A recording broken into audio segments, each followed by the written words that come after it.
बिस्मिल्लाहिर्रहमानिर्रहीम। उम्मीद है आप सब खैरियत से होंगे और हम आपकी खैरियत के तालब हैं और फार्मेसी असिस्टेंट के आपको हस्पताल फार्मेसी यानी तीसरा जुज़ पढ़ाने जा रहे हैं। तो इसे ज़रा गौर से सुनिएगा, कापी पेंसिल अपने साथ रखें और साथ साथ जो मैं अल्फाज बोलता हूँ उनको मोटे मोटे लिखते जाएं और फिर उसको किताब से तलाश करें।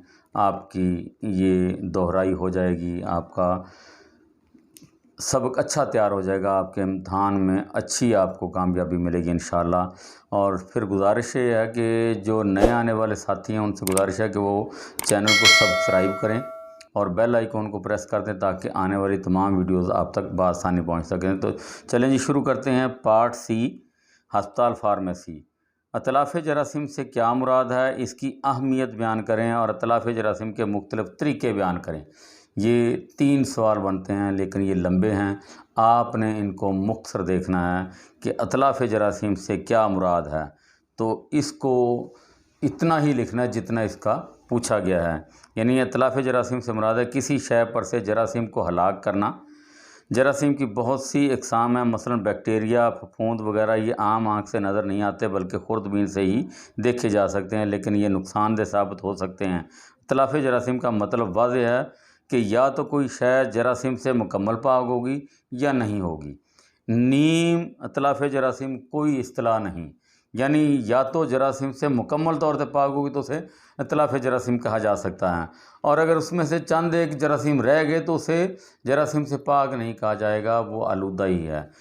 तो अतलाफ़ जरासीम की अहमियत ये फार्मेसी में बहुत ज़रूरी है, क्योंकि ये जब पट्टियाँ वगैरह की जाती हैं, ऑपरेशन किए जाते हैं, सर्जरी की जाती है तो उसमें जरासीम से पाक औज़ारों का इस्तेमाल किया जाता है। या आँख के कतरे जरासीम से इंतहाई पाक होते हैं, इंजेक्शन जो होते हैं वो भी जरासीम से पाक होते हैं। ये इनकी ज़रूरी चीज़ें हैं।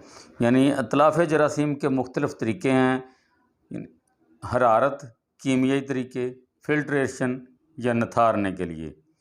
नहीं, सबसे पहले कि खुश्क हरारत यानी बराह रास्त आग पर जलाना, ये खुश्क हरारत कहलाती है। बराह रास्त जलाने का मतलब यह है कि जरासीम से किसी चीज़ को पाक करने का ये तरीका है, सबसे आसान है। मतलूबा शय मसलन सुइयाँ, छोटी ट्यूब वगैरह, छोटे नश्तर वगैरह को चंद सेकंड्स के लिए बराह रास्त आग के शोले में रखे जाते हैं और आसानी से हदफ हासिल हो जाता है। तो दूसरा तरीका है ओवन का। ओवन घरों में सालन वगैरह या कुछ चीज़ें गर्म करने के लिए होता है, तो ये ख़ास तौर पर अतलाफ़ जरासीम के लिए भी इस्तेमाल किए जाते हैं। इनकी बहुत सी अक़साम हैं, कुछ तो घरों में इस्तेमाल होने वाले होते हैं और कुछ ये जरासीम पाक करने वाले, ये स्टरलाइजेशन के लिए इस्तेमाल होते हैं। इंफ्रारेड शुआएँ यानी ये क्या होती हैं, ये एक लंबी सुरंग होती है जिसमें से ये बहुत ज़्यादा हरारत पहुंचाई जाती है और उसमें से चीज़ों को गुजारा जाता है। जो एक सिरे से डाला जाता है तो दूसरी तरफ जाके एक पट्टे की शक्ल में जाती हैं और दूसरी तरफ जाते हुए ये जरासीम से पाक हो जाती हैं।